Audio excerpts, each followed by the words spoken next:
आश्वासन देऊनही अल्फ इंजिनिअरिंगचे अतिक्रमण जैसे थेच सामाजिक कार्यकर्ते संतोष शर्मा यांनी केले दुसऱ्यांदा बेमुदत उपोषण। Alf engineering private limited Ambad Nashik कंपनीने गेल्या 3 वर्षांपासून अनधिकृत व बेकायदेशीररित्या केलेले सुमारे 30 कोटी रुपयांचे अतिक्रमण केल्याची माहिती उघड असताना अकार्यक्षम व भ्रष्ट कार्यकारी अभियंता जयवंत पवार यांना तात्काळ बडतर्फ करण्याच्या मागणीसाठी पक्षाचे कार्यकर्ते पदाधिकारी समवेत बेमुदत उपोषणास बसून केले होते। परंतु औद्योगिक वसाहतीतील अल्फ इंजिनिअरिंग कंपनीचे सुमारे 30 कोटी रुपयांचे हे अनधिकृत व बेकायदेशीररित्या केलेले अतिक्रमण काढण्याचे आश्वासन देऊनही अद्याप अतिक्रमण जैसे थेच राहिल्याने सामाजिक कार्यकर्ते संतोष पी शर्मा यांनी पुन्हा सोमवारी MIDC कार्यालयाबाहेर उपोषणाला सुरुवात केली आहे। महिनाभरापूर्वी कंपनी व्यवस्थापनाने अतिक्रमण काढण्याचे आश्वासन दिले होते। दरम्यान अतिक्रमणाला पाठीशी घालणारे कार्यकारी अभियंता जयंत पवार यांना बडतर्फ करण्याची मागणी यावेळी करण्यात आली। याबाबत सविस्तर वृत्त असं की अंबड औद्योगिक वसाहतीतील प्लॉट नंबर 3 ते 60 61 62 B82 B6 H25 मध्ये अल्फ इंजिनिअरिंग कारखान्याचे 7 कारखाने कंपनीने अनेक ठिकाणी पक्के स्वरूपाचे अतिक्रमित बांधकाम केले।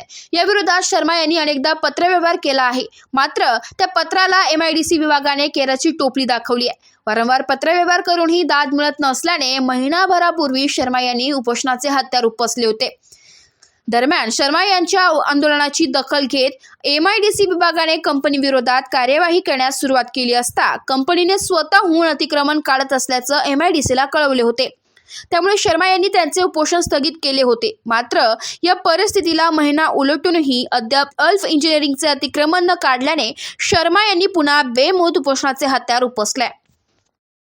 जून 27ला आम्ही अल्फ इंजिनिअरिंग कंपनी या कंपनीचं 30 कोटीचं अतिक्रमण काढण्यासाठी उपोषण बसवलेलं होतं। त्या उपोषणामध्ये आम्हाला आश्वासन दिलेलं होतं 1.5-2 महिन्यात आम्ही हे अतिक्रमण काढू।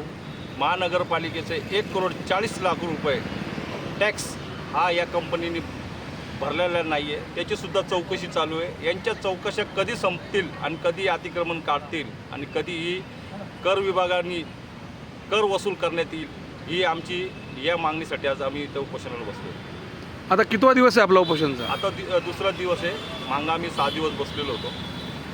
तर तुम्हाला शासनाने काय लेखी स्वरूपात काय दिलं होतं का माहिती? अजून नाही। आमची जी मागणी आहे यांचे मुख्य कार्यकारी अभियंता हे जेव्हा नाशिकला येणार नाही त्यावेळेपर्यंत आम्ही उपोषणावरून थांबा। AB न्यूज साठी विवेक कडवे, नाशिक।